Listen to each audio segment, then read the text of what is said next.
به قول مقامات انتظامی تاجیکستان، خورسند مزارف و زویر رجبوف افراد با نفوذ در بین ساکنان خاروق را که به مقامات تسلیم نشدند روز 12 میون در جریان یک عملیات بی‌ضرر گرداندند. این خبر را آژانس دولتی خاور روز یکشنبه نشر کرد. پایگاه پامیر دیلی نیوز با تکیه به شخصان نزدیک به آنها نوشت مزارف و رجبوف خود را منفجر کردند. با سبب نبودن اینترنت و مشکل ارتباط تلفنی با بدخشان دریافت جزئیات و تصدیق درستی فرضیه ها از منابع مستقل غیر امکان است. همچنین از این پیش 3 تن از چهره های شناخته در بدخشان را بازداشت کردند. همکارم میرزا نبی خالقزاد تحولات اخیر در ولایت را دنبال داشت و حالا با ما در استودیو است. خب امروز در خاروق چی میگذرد؟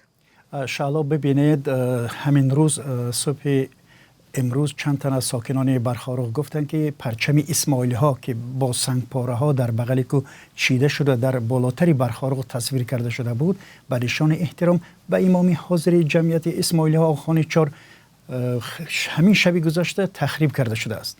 اما کدام منبع کی از دست کی این کار انجام شده است تا حاضر روشن نیست. گفته می شود که این تصویری پرچم اسماعیلی ها را محمد باقر و زمانی که رئیس برخاروق بوده است ساخته است، ولی نماینده های سازمان آخان همون وقت چندان به این راضی نبودند. خبر دیگر این که طور ستاد بین اداروی تامین امنیت و ترتیبات جمعیتی در بدخشان گفت که در عملیات مخصوص 2 نفر زویر رجبوف و خورسند مزارف کشته شدند. دیگر این عملیات ادامه دارد و بازپرسی ساکنان همچنان انجام داده می شود. طور مقامات در خبری رسمی گفتند خورسند مزارف 50 ساله بر اساس 11 بند کودکس جنایی از جمله تروریسم و کشتار و قاچاق مواد مخدر و قاچاق سلاح و رجبوف 50 ساله بر اساس 8 بند کودکس جنایی از جمله تروریسم و غصب بنا و انشاءات حکومتی و برانگیختن کینه و عداوت ملی و نژادی گمانبر بودند.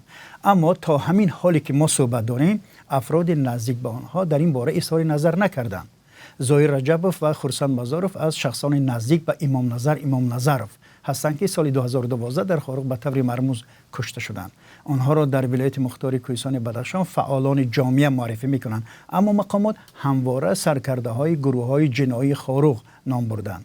مقامات با نشر عکس گفتند از خورسند مزارف و زویر رجبوف و 10 شخص وابسته به آنها از جمله امام نظر شاشرینوف و مسلم شیرزمانوف چند سلاح و تیردان و $700 و 1 دوربین شبانه گرفتند. نظری پیوندانشان و افراد نزدیک به آنها تا حال حاضر دسترس نیست. خب شما از مسلم شیرزمانوف برادر علیم شیرزمانوف نام بردید. در رابطه با این بازداشت چه خبر است؟ ببینید، مقامات این بازداشت را تصدیق کردند و حتی در خبرنامه گفتند که در خانه او 1 اتومات کلاشنیکوف با 1 تیردان، 18 گلوله تیر و 2 نارنجک F1 پیدا کردند. اما برادر مسلم علیم شیرزمانوف به رادیو آزادی گفت که برادرش در وقت فرمانده مرزبانی بودن محمد باقروف در مرغاب رئیس ستاد همین قسم مرزبانی بوده است و فعالیت رسمی داشته است. و میگوید اگر یک سبب بازداشت برادرش همین باشد، سبب دیگرش یعنی برادری علیم شیرزمانوف بودنی این مسلم شیرزمانوف می باشد. نزدیکان مسلم شیرزمانوف میگن از دیروز یعنی 12 میلیون به این طرف از سرنوشت او اصلا درک ندارند. و یک روز قبل از این عملیات مقامات انتظامی تاجیکستان روز 11 میلیون گفتند که طالب ایومبکوف، منور شنبیف و نیازشاه گلوبوف 3 تن از چهره‌های بانفوذ در میان جوانان ولایت بدخشان را دستگیر کردند و از جریان بازپرسی و در چه شرایط نگاه داشتن آنها اطلاعی نیست، زیرا مقامات به زنگ‌های ما پاسخ ندادند و نزدیکانشان هم نخواستند صحبت کنند. این از وضعیت. تشکر. بازداشت و محکومیت و کشته شدن رهبران به اصطلاح غیر رسمی در بدخشان به دنبال نارامی‌های مهم امسال در شهر خاروق و نویه روشن صورت می‌گیرد.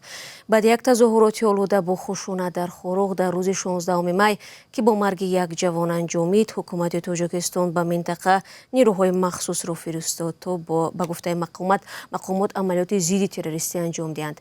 در نتیجه روز 18 می در نویه روشن چندین نفر کشته و زخمی شدند.